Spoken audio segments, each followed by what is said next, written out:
Yes. But when they start, they're like, "Ooh, got a hot mic here." Yeah. Unique New York. Unique New York. Yo, get out. Sally sells seashells down by the seashore. I keep talking. Peter Piper picked a peck of pickled peppers. Unique New York. What's going on, everybody? John Vandergriff with Social Valve. I'm here with David Boswell and Chris Glenn. How y'all folks doing today? Good, man. Good. Y'all have a good weekend? Yeah, I guess so. I mean, it was Super Bowl weekend, so. Yeah, well, it depends on if your team won or not. I didn't have a dog in that night, so. Neither did I. Did y'all watch it? Y'all watch the Super Bowl? Yeah. Passively. I mean, it's pretty boring. Yeah, numbers-wise, yeah, it was pretty boring, but... If you're a defensive coordinator, you probably thought it was an awesome game, but other than that... Or a kicker. Yeah. Commercials good? I thought they were kind of... I don't know. Not in them past years, man. I've seen better, really. Yeah. So the commercials, were they good? I see where you're going with this. John, I'm picking up what you're laying down, okay? I want to know those commercials. Let me ask you again, gentlemen. So, man, no reason I brought it up. I just kind of, we all have a little business background, and commercials are a huge deal during the Super Bowl. I don't know what it costs to get a commercial right there, but it's $5 million, I think, or something ridiculous. So, I have to ask about the commercials, see how it was. Yeah, you got to make it rain dollar bills to get those. Yeah, I hope it was worth it. Yeah, for those that can afford it. With that being brought up, and so when I touch back on business, a little bit about what you guys do, David. A little backstory of you. I have a couple of different companies that I built. So I'm a collector of companies. I've sold a couple of companies as well. I like that, collector of companies. So at this time, I'm like the master connector, so to speak. Okay. Chris, a little bit of backstory on you. What do you do? David's the company collector, and I'm the company seller, I guess you'd say. I'm in mergers and acquisitions, so on a sell side. Okay, awesome. So with that being said, business background, a little bit, how important is marketing and networking? Networking is huge. It's huge in my life. It's huge in your guys' life. How important is that in business? Well, in business, I think is of the utmost importance, right? So the way that you get business is you reach out to the largest audience you can in whatever method that may be. So networking is the utmost important to me because I like the word free a lot, And so any advertisement, I don't have to advertise on the Super Bowl if I have the Super Bowl in my network. So any word of mouth advertisement. We say that. Elaborate a little bit on that. You have the Super in your network. Man, the thing is, if you do business with great integrity and you do it right, you do really good business and you work to satisfy your clients, your customers, you have a product you believe in, then you can't lose at that moment. So those people, in turn, become part of the network and part of my advertisement. So if you want to build a business by buying large Super Bowl ads and spending that kind of money, that might be for you. But I prefer to have advocates in my business and satisfy customers. I prefer to have affiliate people I work with and do business amongst that become my advertisement. So that's free. So do a good job and with the right intentions. Expect the same. You got to have those good intentions. What if I help you, you help me type networking. Chris, what's your take on networking? Man, it's cliche, that the saying, but your network is equal to your net worth kind of thing. I believe that's true, man. Like, the people they get to know you as a person and kind of what you're about, don't hesitate to refer you when they trust you and believe in you. And there's every business owner, every entrepreneur would love to have all of their business be warm handoffs. And I think a lot of people spend a lot of time spinning their wheels in a lot of different directions when if you just go out and build relationships with people. But I think, John, the reason that some folks don't, I guess, take the time to do that is it takes time. And it's not for the faint of heart. Like, unless you're sincerely out there trying to bring value to other people and trying to invest in other people and try to help them be successful, you're probably not going to reap the rewards if you're networking from the old standpoint of, here, let me go hand you a card. How do you go about finding those type of people? Most people have trouble getting out there. They don't like throwing themselves out there. We were actually talking about this earlier, putting yourself in camera or putting your business out on social media to find those type of people. How do you do it? To find networking opportunities? Well, man, I mean, I think networking opportunities are everywhere if you really want to go find them. Now, finding quality ones, that's a whole different deal. But I think ultimately, I'm not even sure that matters. I think what matters is if you get yourself in front of as many people as possible. We refer to in my business as just get into traffic, right? If you get out into traffic where business is being done and you sit down and request to meet with someone face-to-face, buy them lunch, get them a coffee, but sit down and really get to know them. But then don't leave it there. You know, you continue. If it's someone that you truly believe is someone that you're going to get along well with, that you have things in common with, especially business, but personal as well, then invest time and energy into that person. Check back up with them. Follow up after that. I read one time that you should never have lunch by yourself. You're going to have lunch no matter what. Never eat alone. Yeah, so never eat alone, you know. At least have lunch with somebody. It's like what we're doing. We just got done having some lunch and having it together and talking. So I love where you're going with that. Yeah. Do you go in, to both of you, I know y'all personally, so I know y'all are out in the community quite a bit. Any advice on how to find for somebody local, not even in this area, let's say they in Wisconsin, how do you think we could tell them to find some people local or local businesses to go talk to and meet? Yeah, so the best thing to do is get in close proximity with people that you need to be associating with.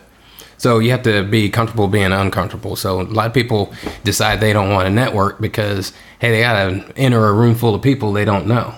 Well, you got to go get to know them. So you have to take the initiative to figure out where those people are, where they hang out, and go spend time with them. And like Chris said, that not every networking situation is for everyone, but I prefer to build relationships, cultivate those relationships, show how I can be of value to them, learn more about them, and they'll take a sudden interest in me at some point. But you have to give more than you expect to take, and it'll flush out the back end. You're fine. Yeah, you got to be honest with it and be. I think a lot of people are one-sided. They're like, well, let's have this conversation because I know what it's going to bring for me. Mm-hmm. Knowing both of you guys, I know that's not how y'all act. You're definitely the type that are like, I'll scratch your back, you scratch mine later on, or I'll scratch your back 10 times and maybe you'll scratch mine. So I think that's important when you're trying to find people and build relationships.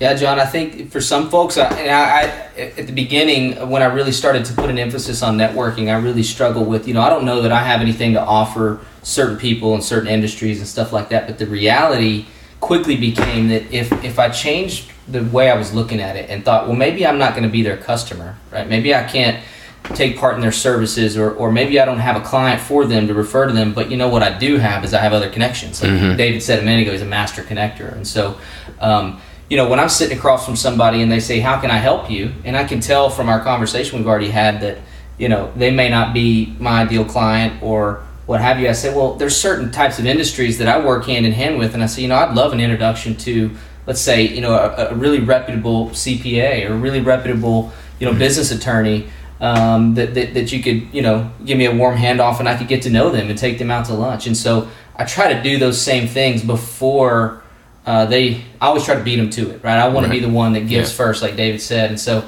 I try to rack my brain when I'm talking to someone. I'm listening to what they're telling me, and I'm trying to think, who do I know that could be a huge connection for this person, right? Because you're one connection away, man. You never know when that one person you meet is going to change your whole business, your whole life. Yeah, yeah. Whether it be personally, spiritually, financially, business, doesn't matter. It's that's what I love about it, man. It's people. Yeah, I think that's key, what you said just right then, because I might not be your customer. I might not ever be your customer, but what do you care if I have 20 people that are going to be your customer, and I can make that recommendation with confidence because I know that you're a person of integrity. I know, that you do business with passion. So, that's where I can be of great value. And a lot of people, find it, unproductive to be in these relationships and going to these networking groups and do it because it's immeasurable. You can't measure it. You can't really put it on a data. It's hard to quantify. I got this return off of it. But it takes time. It does. A lot of time. Yeah, it takes time. I find a lot that the return is not necessarily in the way of dollar signs. Like you said, Chris, you develop these relationships, they may be able to provide a great resource for you during a time of need, to position of hardship. And you're still speaking about meeting and networking. Yeah, absolutely. I Yeah. want to meet with that. So Yeah, that's where I think people have it wrong. Yeah, they need to know that. Like, as much time as y'all have invested in this time with people, that is the most important. Well, what's the point of we started this whole talk with marketing and advertising. What's the point of that, right? The point of it is to get in front of somebody so many times that they remember you. And that's why I don't believe in the Super Bowl commercials, man. Because you've got one shot to make a huge impression for $5 million. The irony of where you're headed with this, John, is that nowadays the hope for a Super Bowl marketer, someone has spent that money, track with me for a second. Okay. What they're really hoping for is that their ad was good enough that it gets shared on social media and goes viral. That's it. Yeah. So they're spending millions of dollars hoping that they can get an ad to go viral. Just that one time. That's what they're paying to try to happen. That's the hoping and the shooting right there. Share. That's a big roll of the dice. It's a lot I of loved money. you caught what I was throwing down. I was just trying to subtly bring it in that way. But with marketing and the networking thing, like David said, it's not all about the money that's going to exchange place, the business that's going to exchange place. The hope is that you've built and cultivated the relationships. Like farming, right? You gotta spend time fertilizing and watering and doing all the things, and the harvest is going to come when enough people, remember you. So that's where you're going with that, the harvest. See, people want that instant gratification. That's the culture we live in. And you throw that out there, and They you want that instant gratification. And the networking that I know that the three of us do is, something you plant that seed, and that tree's going to grow and provide shade later. There you go. Yeah. Yeah. That harvest, I love it. I love that fact. Well, you caught what I was throwing down. We're about 12 minutes in. Let's leave with a tip. So before they give them contact of where they can reach you guys at, what's one good marketing or network tip that you could give, David? I'd say, hey, take the time to get to know at least 5 people that you want to be in close proximity to, and attempt to try to be of more value to them than you expect to take. Me personally, if somebody shows sudden interest in me and my personal goals, I'm going to beat feet to try to make sure they achieve theirs. So just, to do better for the people around you. Okay. Do better for the people around you. Chris, same question, man. Yeah. Before we put where they can find you at, what's your tip? Yeah, I think those that know me would validate this, but my secret sauce, man, truly is just to be real, to be genuine. And what y'all don't know before sincere. Chris finishes that faith is a huge part of Chris's life, Huge and part, he yeah. definitely believes in living his business by faith. Yeah, absolutely. I'm not saying you don't, David. So I do. My bad. Yeah, my bad. I didn't mean to throw that out. It's just a big part of Chris. So. Yeah, no, but I think in our digital culture, there's so many facades out there, right? There's so many people that put up a front and want people to believe that they're a certain way based on what they post or what they show to everybody. But the reality is, I think, is that people in general are hungry for real, authentic connections, not digital connections, man. We got to do the digital part, but people are hungry for someone to sit across the table with them and be real. And if you have a story, if something has happened in your life that you've pulled through that you can inspire somebody with, you don't do it for this reason, but what better way for someone to remember your name and remember you than to tell your story of redemption, to tell your story of grace and mercy and whatever's happened in your life, what you've pulled through. Because when you're an inspirer, then people don't forget you. Love it. And people are going to want to send business your way, regardless of what you do for a living, because they've gotten to know a little bit about you and your character and who you really are. And so, man, be you and don't be afraid of it. Don't be afraid to share. That's good. I love it. That was good. That's a good one. So, David, before we bounce off this Texas Business podcast, why don't you leave your contact info? Let's see. What contact info did I want to give? Which business of the business collector? Yeah, sure. So I'll give you my my property management broker. So the office number is 512-351-7800, and I can be reached at info@ambassadorproperty.com. Awesome. Chris? Yeah, we'll go. So my cell phone, I'm going to put it out there. Yeah. I'm fine with it, man. I might be texting you later. Yeah, that's fine. My cell phone number is 254-220-0036. And email, you can reach me at chris@mdrma. Awesome. .com. Well, Wish my email was that short. No. Well, guys, I appreciate y'all being on. We'll catch more episodes. We'll drop some tune. Y'all stay tuned to the Business Network podcast. All right. Have a good day.